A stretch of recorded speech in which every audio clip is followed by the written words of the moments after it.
Hello बच्चों, good morning. My name is Sonu Kumar Maurya. भाई, कल की इसके पिछले सेशन में हम लोगों ने देखा है सेक्शन 88 के बारे में, जिसमें हमने आपको बताया, क्या बताया भाई? हमने बताया कि आपको रजिस्टर मेंटेन करना पड़ता है मेंबर्स के, चाहे आप रजिस्टर्ड ऑफ मेंबर्स हो या डिवेंचर होल्डर के रजिस्टर्ड की बात करें या फिर अदर सिक्योरिटी की बात करें या फिर हम फॉरेन रजिस्टर्ड की बात करते हैं। तो आपने देखा कि आपको सेक्शन 88 में ये सारी चीजें हमने बता दिया है, ठीक है ना? ओके। तो अब हम लोग एक नए सेक्शन की तरफ बढ़ेंगे बेटा, जो है सेक्शन 89। ठीक, चलो। इसमें क्या है? Declaration in respect of beneficial interest in any shares. अब देखो बेटा, अब क्या होता है कि ये बेनिफिशियल इंटरेस्ट की बात क्या है, ठीक है ना? कभी कभी ऐसा होता है कि शेयर किसी और पर्सन के नाम पे होता है और उस शेयर्स के जो आपके इंटरेस्ट है बेटा, किसी और पर्सन को ट्रांसफर किया जाता है। ऐसा होता है ना? तो अब देखो, ध्यान से सुनो। भाई, शेयर होल्ड किए हो, ओके, लेकिन जो उसका बेनिफिशियल इंटरेस्ट है किसी और को ट्रांसफर किया जाता है। तो अब इस केस में आपको भाई प्रोसेस होगा। मान लो आप कंपनी के शेयर होल्ड कर लिए हो, तो अब आपको अब मेंबर बन गए हो, आपको सारी बेनिफिट मिलेंगी। मतलब बेनिफिट क्या मिलेगी? आपको मिलेगा बेटा, अगर आप इक्विटी शेयर होल्ड करते हो तो आपको वोटिंग पावर मिलेगी, साथ में आपको डिविडेंड मिलेगा बेटा, ठीक है ना? और आपको बहुत सारे बेनिफिट्स मिलते हैं। ठीक, चलो। लेकिन अब यदि आप इस बेनिफिट को, मान लो आप शेयर होल्ड करना चाहते हो लेकिन आप ये सारा बेनिफिट किसी और को ट्रांसफर करना चाहते हो, तो इस केस में आपका प्रोसेस आता है भाई कि आप, मतलब शेयर होल्डर हो, जो कि आप शेयर होल्ड कर रखे हो, तो आपको कंपनी को बताना पड़ेगा कि हमारा बेनिफिशियल जो इंटरेस्ट पर्सन है वो कोई और है, उसका नाम और एक फॉर्म नंबर होगा जो कि MGT 4 होगा, ठीक है ना? क्योंकि अब तक हमने 88 में 3 MGT फॉर्म पढ़ चुके हैं, MGT फॉर्म नंबर 1, 2, 3। तो अब यहाँ आएगा बेटा, जो शेयर होल्डर देगा वो MGT फॉर्म नंबर क्या रहेगा? 4 रहेगा, ठीक है ना? ओके। अब ये MGT फॉर्म नंबर 4 कंपनी के पास पहुंच चुका है, ठीक है ना? तो उसके बाद फिर क्या होगा बेटा? वहां पे अब MGT 5 जाएगा, किसकी तरफ से? मतलब जो जिसको ट्रांसफर किया गया बेनिफिशियल इंटरेस्ट, वो भी एक्सेप्टेंस बताएगा कि भाई हाँ, मुझे ये इंटरेस्ट के लिए मिस्टर जो भी है शेयर होल्ड कर रखे हैं, उनके बिहाफ पे मुझे अब इसका क्या चाहिए? इंटरेस्ट चाहिए। तो वो फॉर्म नंबर क्या देगा कंपनी को? MGT फॉर्म नंबर 5 देगा, ठीक है ना? किसको? कंपनी को बेटा, ठीक है ना? कंपनी को शेयर होल्डर कौन सा फॉर्म देगा?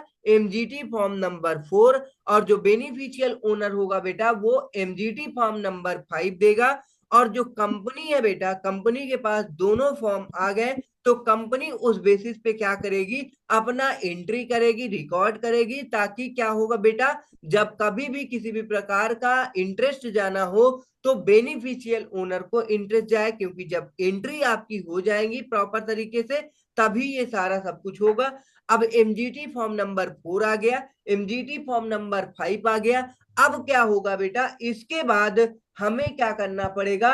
ROC को इन्फॉर्म करना पड़ेगा हमें, मतलब कंपनी को इन्फॉर्म करना पड़ेगा MGT फॉर्म नंबर 6 में ROC को, ठीक है बेटा? ये पूरा प्रोसेस हमने बता दिया है। अब हम लोग इसकी रीडिंग करते हैं, देखते हैं, ठीक है ना? चलो। Section 89 of the companies act 2013 contain the provision relating to declaration to beneficial interest in any share. Okay बेटा, मतलब कंपनी एक्ट 2013 के द्वारा कंटेन द प्रोविजंस, इसमें सेक्शन 89 में वो सारे प्रोविजंस कंटेन किए गए हैं relating to declaration of beneficial interest to any share. किसी भी शेयर्स के बेनिफिशियल इंटरेस्ट को किसी को अगर हम डिक्लेयर कर रहे हैं, तो उससे रिलेटेड प्रोविजंस हम लोग पढ़ेंगे। Rule 9 of the companies rule 2014 provide for a procedural aspect, ठीक है बेटा? चलो। अब वो सारे प्रोसीजर क्या क्या होंगे, ये देखो दे रखा है। सबसे पहले आपको क्या होगा बेटा?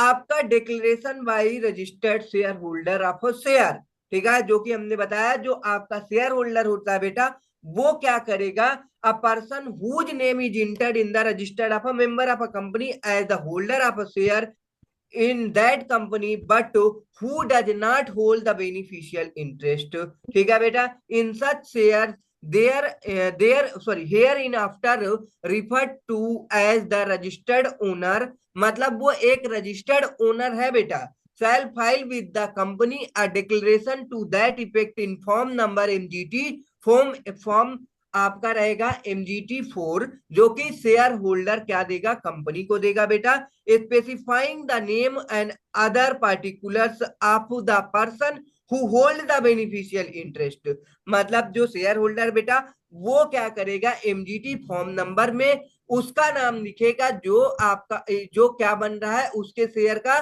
बेनिफिशियल इंटरेस्ट बन रहा है, और भी अदर पार्टिकुलर्स मेंशन करने पड़ेंगे, ठीक है ना, आप of the person who hold the beneficial interest, ठीक है ना, in such share the declaration for MGT 4 shall be made within a period of 30 days from the date on which his name is entered in the registered member of such company। Okay बेटा, ये आपको कितने दिन में company को देना पड़ता है, 30 डेज में, ठीक। अब declaration by person holding beneficial interest in shares, ठीक है ना, अब वो पर्सन जो क्या कर रहा है, बेनिफिशियल इंटरेस्ट होल्ड कर रहा है, वो क्या करेगा, कंपनी को एमजीटी फॉर्म नंबर 5 देगा विद इन 30 डेज में। ओके चलो, every person hold who hold and acquire a beneficial interest in share of a company shall make a declaration to the company in form number MGT 5 within 30 days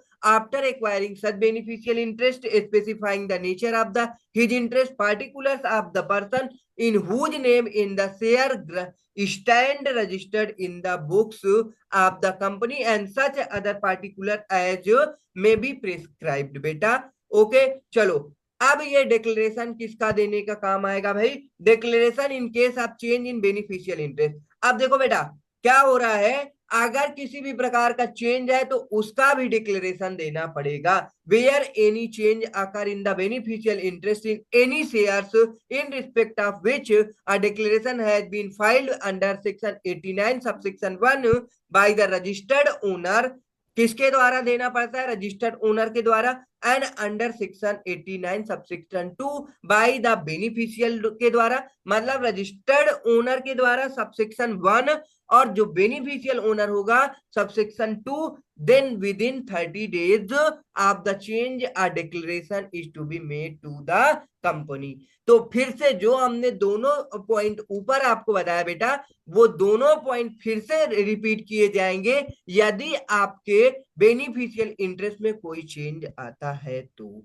okay चलो बेटा, अब उसके बाद company की responsibility company का आएगा, ठीक है ना, कह रहा filing of return by the company with the registrar, हमने ये पॉइंट आपको बताया था, एमजीटी फॉर्म में कंपनी को जब दोनों MGT 4 MGT 5 आता है तो आरओसी को बताना पड़ता है, where any declaration under section 89 is made by to a company the company shall make a note of such declaration in registered concerned and shall file within 30 days from the date of receipt of declaration by it a written in form number MGT 6 with the registrar in respect of such declaration with fees section 89 subsection 6, ठीक है बेटा। Okay समझ में आ गया होगा। Every company shall designate a person who shall be responsible for furnishing और extending cooperation for providing information to the registrar or any other authorized officer with respect to beneficial interest share of the company। Okay बेटा, तो ये सारी चीजें आपको क्या करना होगा, यदि आपके क्या है शेयर्स का बेनिफिशियल इंटरेस्ट कोई और होल्ड करता है तो आपको MGT form 4 MGT form number 5 MGT form number 6 file करना पड़ेगा। उस ये तीनों का कॉम्बिनेशन होता है तभी क्या होगा बेटा, इसे आपका माना जाएगा, अदरवाइज नहीं माना जाता है, ठीक है ना। चलो बेटा, तो आगे अब हम लोग पढ़ेंगे इसके बारे में और